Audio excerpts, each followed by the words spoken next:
Assalamualaikum warahmatullahi wabarakatuh. Selamat siang mahasiswa sekalian. Baiklah, untuk hari ini kita lanjutkan tutorial kita. Hari ini sudah masuk tutorial keempat ya. Hari ini kita akan mencoba langsung bagaimana membuat laporan penelitian tindakan kelas itu. Nah, kerangka laporan itu atau format laporan itu terdiri dari bagian awal, bagian isi, dan bagian penutup. Bagian awal itu nanti lebih lanjut ya, akan saya jelaskan pada pertemuan berikutnya mungkin. Halaman judul, lembar pengesahan, lembar pernyataan bebas plagiat, kata pengantar, daftar isi, dan abstrak. Ya, daftar isi itu juga bisa ditambahkan daftar gambar, tabel, grafik, dan sebagainya. Masuk kepada bagian inti, ya, bagian isi dari laporan, itu terdiri dari 5 bab. Bab pendahuluan, ya. Bab pertama itu bab kedua kajian pustaka, bab ketiga pelaksanaan penelitian perbaikan pembelajaran atau dalam karya ilmiah yang skripsi misalnya itu biasa orang menyebutnya metodologi penelitian. Keempat, hasil dan pembahasan, 5, simpulan dan tindak lanjut. Nah, bagian akhir yaitu terdiri daftar pustaka dan lampiran.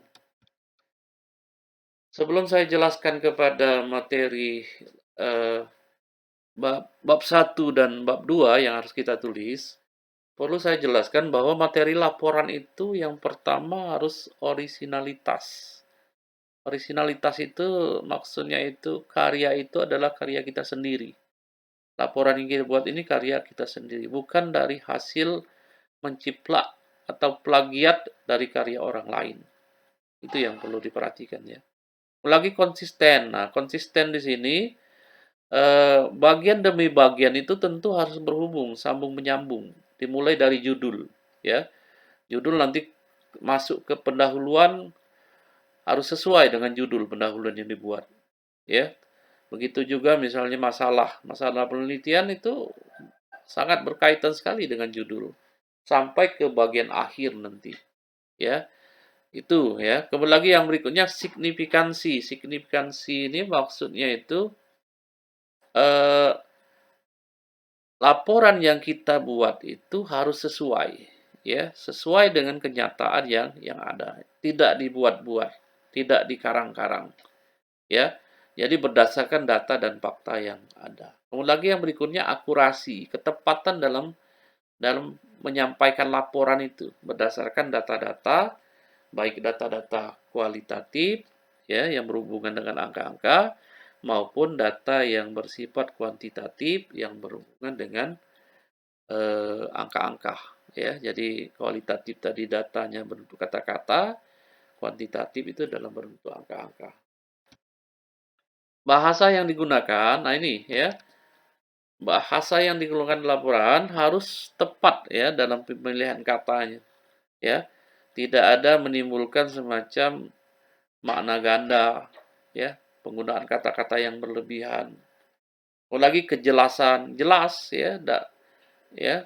Saya contohkan pada judul, kalau sudah menggunakan kata upaya, maka bukan peningkatan, ya.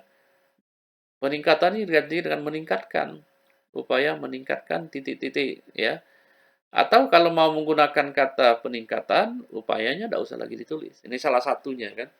Kemudian lagi penggunaan bahasa formal dan penggunaan ejaan yang benar, ya. Nah, format pengetikannya bagaimana? Format pengetikannya, ukuran kertas itu A4, ukuran huruf 12, jenis huruf Times New Roman, spasi itu 1,5, margin atas 3 cm, margin bawah 3 cm, margin kanan 3 cm, dan margin kiri 3 cm. Nah, lanjut kepada laporan perbaikan pembelajaran ya. Pada bagian pendahuluan, ini nanti akan kita jumpai berikutnya itu latar belakang, rumusan masalah, tujuan penelitian perbaikan, dan manfaat penelitian perbaikan pembelajaran.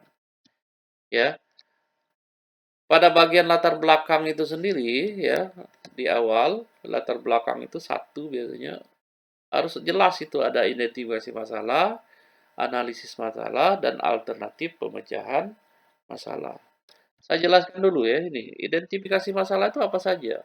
Identifikasi masalah itu menjelaskan kondisi pembelajaran yang terjadi di kelasnya, menjelaskan pembelajaran yang diharapkan sesuai dengan pendapat ahli.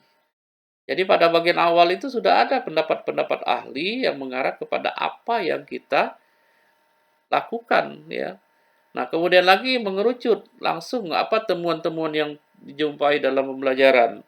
Saya contohkan misalnya nilai mengarang siswa rendah, siswa kurang fokus dalam kegiatan pembelajaran, siswa kurang tertarik mengikuti pembelajaran. Nah, lanjut ke yang kedua. Yang kedua ini analisis masalah. Analisis masalah ini adalah menjelaskan penyebab terjadinya masalah yang ditemukan pada identifikasi masalah. Tadi kan nilai mengarang kurang, siswa kurang fokus, siswa kurang tertarik. Penyebabnya apa? Ternyata setelah kita amati, guru tidak menggunakan media pembelajaran waktu mengajar. Atau yang kedua, guru hanya menggunakan metode ceramah. Bisa juga yang lain, mungkin guru eh, media ya, pembelajaran yang digunakannya kurang maksimal untuk meningkatkan hasil belajar mengarang ya. Misalnya kita fokus kepada itu kan. Nah, yang ketiga adalah alternatif dan prioritas pemecahan masalah. Tindakan yang akan kita lakukan untuk mengubah hasil belajar itu, ya. Kita contohkan misalnya guru harus menggunakan media dalam pembelajaran mengarang. Ya, alternatifnya harus menggunakan media untuk meningkatkan hasil belajar. Nah, media kemudian lagi harus ada tindak lanjut ya. Kemudian lagi prioritas pemecahan masalahnya itu menggunakan media gambar dalam pembelajaran mengarang. Ya, jadi menggunakan media gambar. Nah, media gambar ini bisa dijelaskan lebih lanjut, misalnya media gambar berseri dan sebagainya. Ya, rumusan masalahnya apa? Ya, rumusan masalah ini adalah pertanyaan-pertanyaan yang kita ajukan, ya, untuk mendapatkan hasil. Hasilnya bisa dilihat di bab, ya. Jadi dalam bentuk pertanyaan sesuai dengan judul biasanya. Apa saya contohkan? Apakah media gambar berseri dapat meningkatkan hasil belajar mengarang siswa kelas 4 SD negeri titik-titik, kecamatan titik-titik, atau kabupaten titik-titik. Selanjutnya bisa juga kita gunakan kata tanya yang lain. Bagaimana peningkatan hasil belajar mengarang menggunakan media gambar berseri kelas 4 SD negeri titik-titik, kecamatan titik-titik. Nah ini ya, kemudian lagi yang berikutnya, tujuan penelitian, kemukakan saja apa tujuan penelitian. Misalnya untuk mengetahui penggunaan media gambar dalam rangka meningkatkan hasil belajar siswa. Yang keempat, manfaat. Nah, ini manfaat dijelaskan bagi guru apa, ya, bagi siswa apa, bagi sekolah apa, ya. Sehingga bisa benar-benar kita upayakan untuk meningkatkan ini, ya.